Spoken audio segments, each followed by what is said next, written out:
Assalamualaikum warahmatullahi wabarakatuh. Kami peserta Diklatser CPNS 2022, golongan 3, angkatan 27, kelompok 1.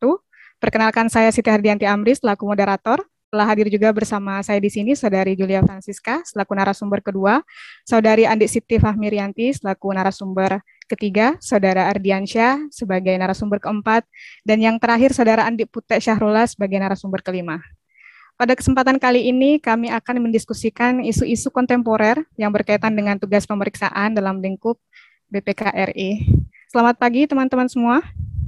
Selamat pagi. Selamat pagi. Sebagai CPNS pada lingkup BPK, kita harus bersiap menghadapi sejumlah tantangan dan hambatan dalam menjalankan amanah sebagai pemeriksa pengelolaan keuangan negara.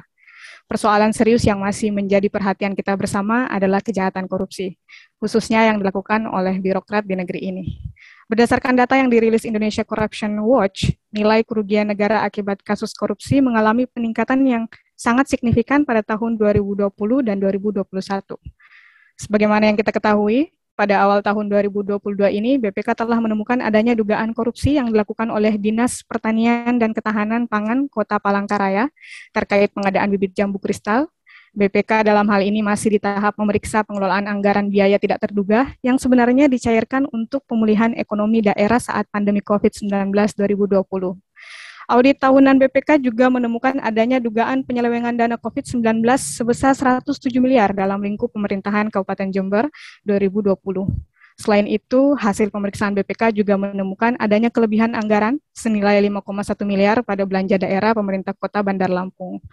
Beberapa data dan informasi tersebut kiranya dapat menjadi sarana reflektif bagi teman-teman dan juga saya sendiri bahwa perilaku koruptif semakin marak terjadi di tubuh birokrasi pemerintahan Indonesia. Selanjutnya, bagaimana pendapat teman-teman mengenai persoalan ini? Saya persilahkan kepada Saudari Julia Francisca untuk menyampaikan opini terkait apa kiranya akar masalah atau penyebab terjadinya korupsi pada sektor pemerintahan. Kepada Saudari Julia, silahkan. Terima kasih, Saudari Dian. Baik, menurut saya penyebab atau akar masalah terjadinya korupsi pada sektor pemerintah yaitu dimulai dari faktor internal. Faktor internal ini salah satunya kembali ke sifat dasar manusia yang sebenarnya kurang bersyukur dan gaya hidup konsumtif. Kurang bersyukur yang saya maksud di sini, sikap manusia yang selalu merasa tidak berkecukupan dan memiliki hasrat yang besar untuk memiliki segalanya. Segala hal yang di dalam hidupnya harus terpenuhi. Sifat ini juga berkesinambungan dengan gaya hidup konsumtif. Perilaku konsumtif adalah perilaku yang suka membeli barang-barang yang sebenarnya tidak penting dan harganya pun terkadang mahal dan tidak tidak penting lah intinya. Sebenarnya perilaku ini juga dilakukan untuk memenuhi semua keinginan yang sebenarnya sementara. Demi diterima di dalam lingkungan sosial, demi ingin terlihat terpandang di depan orang lain, banyak orang memilih untuk melakukan gaya hidup yang konsumtif. Selain itu juga sifat-sifat tersebut, korupsi bisa juga terjadi karena adanya dorongan keluarga. Pelaku tindak pidana korupsi bisa juga mendapatkan dorongan dari keluarganya untuk melakukan perbuatan tersebut. Karena pelaku merasa memiliki jabatan yang tinggi, ia berani untuk menyelewengkan jabatannya untuk korupsi. Hal ini tentu saja didasari dengan alasan untuk memenuhi kebutuhan keluarga.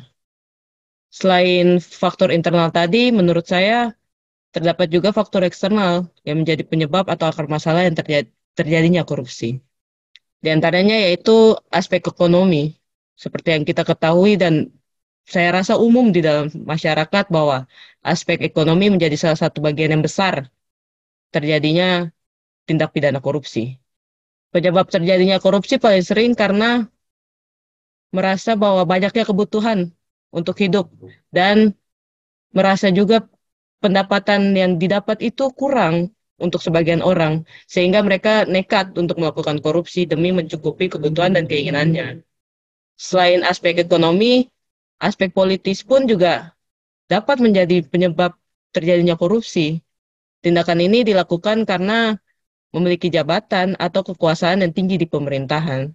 Demi mempertahankan jabatan dan memenangkan urusan politik, banyak orang berani untuk melakukan korupsi. Di samping itu juga aspek organisasi pun menjadi salah satu penyebab terjadinya korupsi.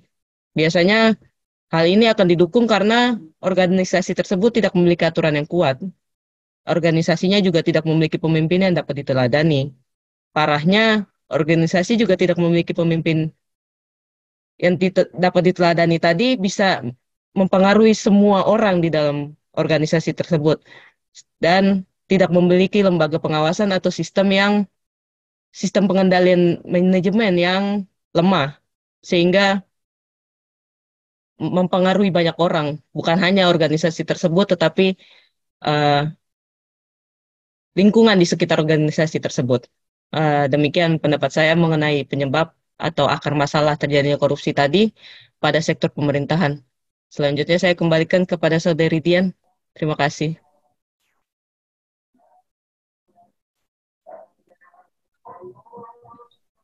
Baik, terima kasih Saudari Julia yang telah menyampaikan faktor-faktor yang menjadi akar masalah perilaku koruptif.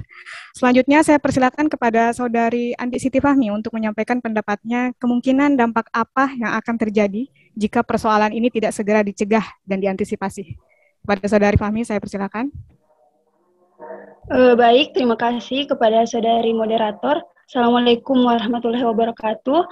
Baik, selanjutnya saya akan membahas apa saja dampak yang terjadi jika korupsi ini tidak dicegah atau diantisipasi. Dampak yang paling pertama yang akan terjadi yaitu kejahatan ini akan terwariskan dan bahkan beranak pinak di generasi Indonesia. Sama halnya dengan zaman modern sekarang ini, di mana budaya korupsi merupakan warisan yang telah ada sejak zaman penjajahan maupun zaman kerajaan. Jika tidak dilakukan upaya pencegahan, maka akan terlahir generasi pemimpin yang rendah martabat moralnya dan beberapa di antaranya akan bersikap masa bodoh. Tidak hanya itu, korupsi sangat berpengaruh terhadap pembangunan dan kesejahteraan masyarakat.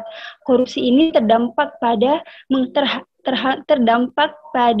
menghancurkan tatanan bidang kehidupan masyarakat berbangsa dan bernegara, mulai dari bidang sosial budaya, ekonomi, serta psikologi masyarakat. Negara kita ini sangat kaya, banyak sumber kekayaan alamnya. Namun jika penguasanya korup, di mana sumber kekayaan ini dijual kepada pihak asing, akan berdampak pada masyarakat.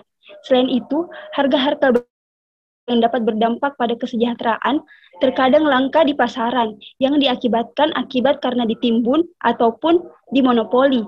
Akibatnya banyak sekali kemiskinan dan kematian. Seperti halnya isu penyelewengan dana COVID-19 sebesar 107 miliar yang dilakukan oleh pemerintahan Kabupaten Jember pada tahun 2020, adanya bantuan-bantuan yang diselewengkan ini yang dicuri oleh pihak-pihak korup berdampak pada bantuan yang tidak sampai kepada sasarannya. Akibatnya masyarakat akan semakin sinis terhadap ketidakpedulian pemerintah yang akhirnya membawa efek yang sangat besar kepada sendi-sendi kehidupan, sehingga munculnya ketidakpercayaan kepada pemerintah. Mungkin itu saja dari saya. Saya kembalikan kepada Saudari Moderator. Terima kasih kepada Saudari Fahmi atas pemaparannya.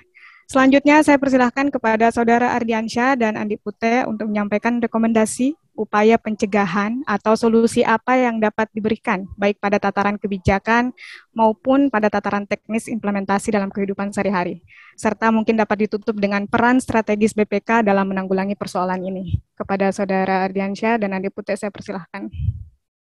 Terima kasih kepada Saudari Moderator. Menurut saya untuk pencegahan korupsi sendiri itu ada dua aspek. Yang pertama dalam hal kebijakan dan dalam hal teknis. Dalam hal kebijakan sendiri, yaitu yang pertama menurut saya adalah penanaman semangat nasional. Yang kedua, melakukan penerimaan pegawai secara jujur dan terbuka atau transparan. Yang ketiga, memberikan himbauan kepada masyarakat atas bahaya korupsi dan menanamkan jiwa anti korupsi sejak dini.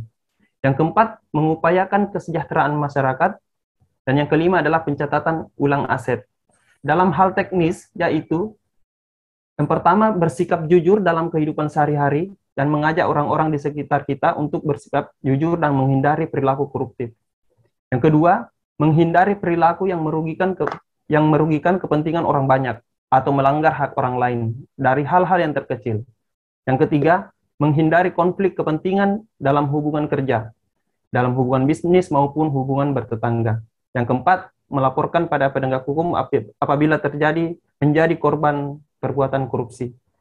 Mungkin begitu dari saya. Saya persilahkan kepada Saudara Putih untuk menjelaskan peran BPK. Baik, terima kasih Saudara Ardiansyah. Saya akan lanjut menjelaskan peran BPK yang dapat dilakukan. Selain peran pemeriksa BPK yang memang lebih bersifat post-audit atau pemeriksaan yang dilakukan setelah sebuah aktivitas atau kegiatan atau transaksi berlangsung, ada 3 peran yang dapat dilakukan pemeriksa dalam mencegah korupsi. Yang pertama, tetap menjaga profesionalisme dalam pemeriksaan. Nilai-nilai dasar BPK, yaitu integritas, independensi, dan profesionalisme, harus selalu dipegang teguh saat bertugas. Selain itu, kesadaran untuk bekerja sesuai standar, peraturan, dan kecakapan profesi juga harus ditekankan pada semua pemeriksa. Kedua, mengubah mindset tentang temuan pemeriksaan. Pemeriksa cenderung lebih fokus pada temuan yang berhubungan dengan pengembalian ke kas daerah atau negara dibandingkan atas temuan yang sifatnya sistem pengendalian intern atau SPI. Padahal dalam konteks perbaikan sistem tata kelola keuangan pemerintah, temuan-temuan atas SPI inilah yang justru berpotensi memberikan dampak perbaikan yang lebih sistematik dan berjangka panjang. Terus yang ketiga, mulai memperkuat pemeriksaan kinerja. Lepas dari tetap utamanya pemeriksaan keuangan, pemeriksaan kinerja bertujuan menguji dan menilai aspek ekonomi, efisiensi, dan efektivitas, serta aspek kinerja lain. Muaranya adalah rekomendasi yang dapat mendorong ke arah perbaikan.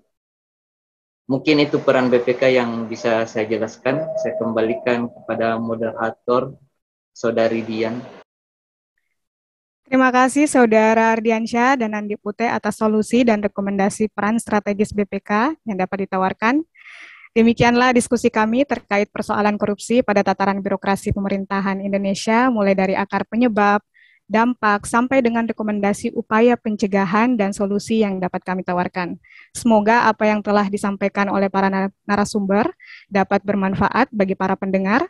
Kurang dan lebihnya mohon dimaafkan. Assalamualaikum warahmatullahi wabarakatuh. Waalaikumsalam Waalaikumsalam warahmatullahi wabarakatuh. Terima kasih.